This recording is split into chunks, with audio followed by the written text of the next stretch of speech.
Well, good morning, coasters, and this morning I'm practicing my speech for today's coasters get-together, which is at the Waimea Club at 1 o'clock. I always like to practice these things if I can. I'm in Nelson. It's a beautiful day, looking out over the sea. Couldn't ask for anything better. And blue skies, just like we've got at home this morning. There we go. First of all, a big shout out to Nelson Building Society. Peter Havel and your team on the coast here in Nelson, you're always supporting small events in a sponsorship way. And often you can't get an event off the ground without that little bit of seed capital. So well done, guys. To Murray, Shona and Helen, year after year you keep delivering. You're just awesome.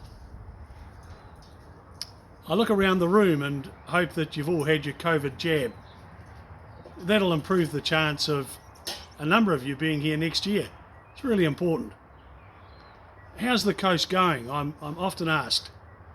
And here's some observations. It feels like the team of 5 million that we always had has been deliberately divided into many teams.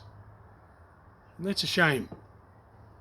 It feels like there's a tension amongst coasters caused by the massive changes being pushed on us by government. RMA reforms, 3 water reforms, and God, we could talk about that all day. A loss of property rights caused by SNAs, the compulsory gun buyback that has caused an increase in armed crime, hate speech legislation coming, and it's going to be a nightmare. Freshwater legislation that the farming sector says is unworkable. Centralisation of anything that moves. And at great haste, it's being done to us, not with us. Proposed confiscation of council's 3 water assets being placed into a company controlled 50% by the councils who put all the assets in and 50% by iwi. The attack on our democracy is in full swing.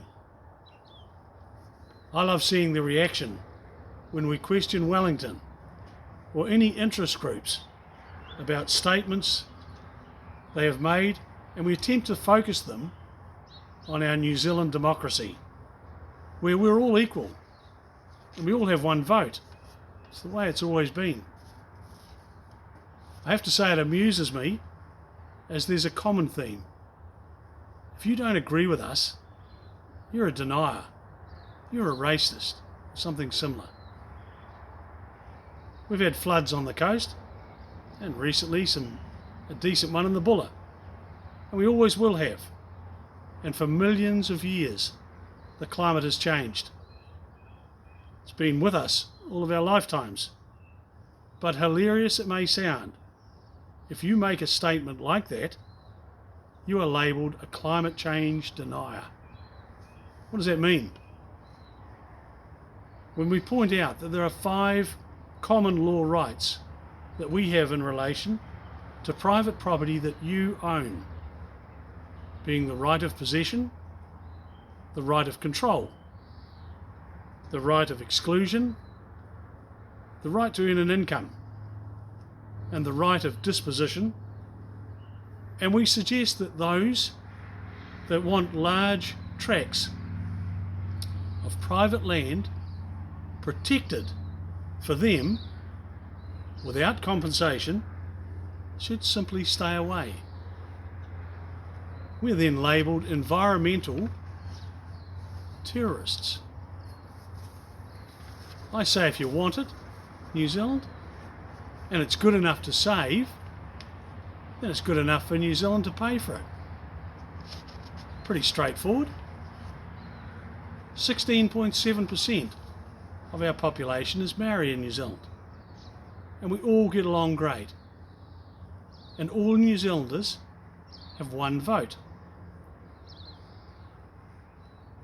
When we raise issues about a report like the Hipuapua report, which government funded, and we question how government could hand over a right of veto of all governance of water to 16.7% of the people, and with this being extended to minerals, fishing, seashore, and possibly dock, suddenly we're being racist. If we put it out that we can't support the government seizing our council's 3 water assets for an 8 cent in the dollar price, and then transferring them to one of 4 water suppliers, some in Wellington are unhappy. At the same time, government, via a $3.5 million TV advertising campaign, puts out a cartoon where the brown trout likes clean water, ducks like clean water, and Willie does not like slime coming out of his shower.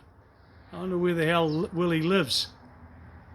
We point out what a crock this is, and we're accused of opposing the concept of clean drinking water for everyone. How many in this room have slime coming out of their showers? I thought so.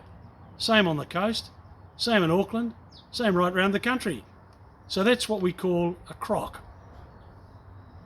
We are told that, of course, it's fair for 87% of the land in Westland not to be rated because it's for the benefit of all New Zealand. But it's okay that 13% of the land that is privately owned should be rated to cover the costs and infrastructure of all of the land, the whole 100%. That's actually just not fair. It's not fair. PR spin. Don't you love PR spin? Now, the PR spin in New Zealand now has increased to the point where it's all a bit silly. It's easy to see through. Spending has doubled in the last 3 years by government. God, the team of PR people must be huge. I always look into it and I think about 3 things. And these are the 3 things that you'll think about when you see spin pop up. It's on your TV every night. Think about this. Is it a key message being repeated time and time again, in turn and to turn what can be nonsense into a fact in some people's minds? That's called a key message. Some of them are true, some of them are rubbish. Is it a distraction that you are seeing? Because that occurs when the heat's on and people have sprung them on the key message. And when you see a delay, this is the really interesting one, it's because the heat is on, the distraction's not working, so you delay it until later, and then you do it again in a different form, and you call it something else. So coasters, keep in mind, key message. You'll know what it is. Distraction. You'll see it coming out of left wing, and you'll think, what's that all about? And delay. Keep it in mind. Now, the best part of all this is that governments come and go.